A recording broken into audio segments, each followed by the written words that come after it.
Os japoneses realmente gostam de uma boa história de fantasmas. Não à toa que algumas das franquias de terror mais amadas e famosas de todos os tempos provêm do cinema japonês, como é o caso de O Chamado e O Grito. Quem afinal nunca teve medo de receber uma ligação da Samara após assistir aquele primeiro e arrepiante filme? Mas essa tradição vem de longa data. Na Terra do Sol Nascente, abundam histórias de terror sobre assombrações que podem perturbar você das mais diversas formas. Mas nenhuma delas se popularizou tanto na cultura e no imaginário como a lenda da Bruxa das Neves, a Yuki-onna, que abordaremos nesse vídeo feito especialmente para você. Então, se você gosta desse tipo de conteúdo, já deixa sua curtida, acompanhe o vídeo até o final e comente qual a próxima criatura mitológica que devemos abordar. Lembrando que esse vídeo de hoje é uma sugestão de Marlene Arantes. Um abraço, Marlene, mas sem mais delongas, vamos ao que realmente nos interessa.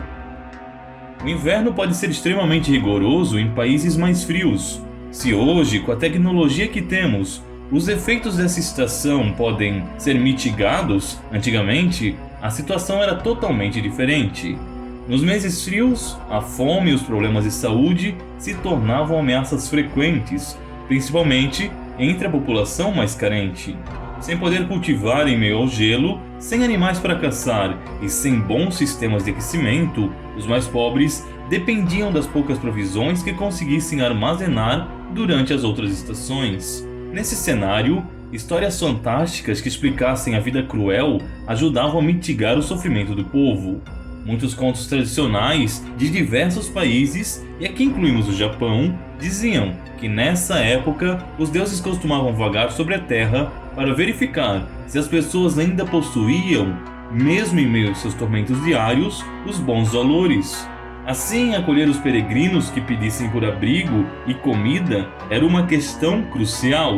Ninguém queria sofrer, afinal, a ira dos deuses imortais por carecer de virtudes. No norte do Japão, existiam muitas histórias desse tipo. Embora o país seja grande em extensão, sendo o sul praticamente tropical, são fortes as nevascas que todo ano atingem a região de Hokkaido e Honshu. Assim, de pai para filho, os nortenhos japoneses foram popularizando esses relatos típicos de criaturas de outro mundo que vagueiam pela neve. Algumas delas são boas, capazes de trazer prosperidade e boa sorte quando bem recebidas pelos humanos. Mas tantas outras são malignas e simplesmente cruéis. De que outra forma, afinal, se poderia explicar o desaparecimento e a morte de tantos viajantes que se arriscassem à noite em meio às temperaturas negativas?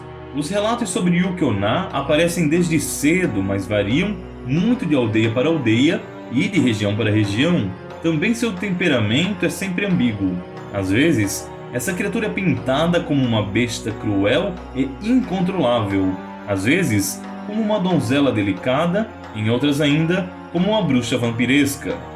Um dos relatos mais antigos é dito o seguinte: certa noite, uma mulher de aparência magnífica bateu em uma hospedaria. O dono do local, surpreso ao perceber que alguém se arriscara naquele clima, e mais ainda, ao notar que se tratava de uma bela dama, logo mandou que entrasse e providenciou comida e abrigo.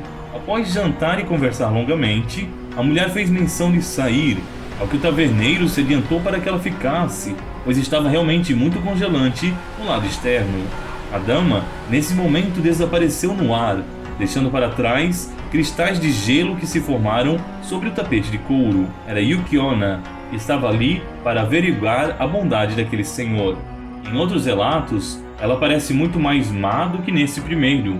Muitas vezes, ela era rememorada como uma criatura cruel que se satisfazia em soterrar pessoas na neve e em matar jovens rapazes de frio. Em alguns casos, se dizia até que ela faria isso porque se alimentava da energia vital e do sangue dos humanos. Toda criança japonesa de antigamente também já era previamente divertida. Não deveria sair após anoitecer e nem ficar acordado até muito tarde, aprontando travessura com seus irmãos, ou a Yuki-onna poderia vir e levá-la. O barulho do vento noturno contra as janelas e as portas era um aviso sombrio de sua presença. Talvez por ser bela e traiçoeira e associada com medos tão primitivos, é que Yuki-onna se popularizou tanto em filmes, jogos e livros. Essa entidade se tornou o símbolo máximo que personifica o inverno. Bonita, às vezes até atraente, mas perigosamente imortal. Um dos filmes que melhor retrata ela é A Mulher das Neves, obra de 1968. Mas ela também apareceu em produções recentes e até mesmo, veja só, na franquia Pokémon, onde serviu de inspiração para Froslas, uma das criaturas lançadas nos jogos da 4ª geração. Tem se popularizado também no ocidente, talvez por refletir um medo recorrente em muitas regiões do planeta. Mexer com medos humanos é algo que nos afeta, mas talvez poucas coisas sejam tão terríveis para nós quanto a ideia da fome e do frio. Assim podemos dizer sem medo de errar por ser um fato consumado. Todos os povos têm seus fantasmas e monstros, mas os japoneses elevam isso a um outro patamar. E se você gostou desse vídeo, curta e compartilhe com seus amigos. Até mais, se Deus quiser.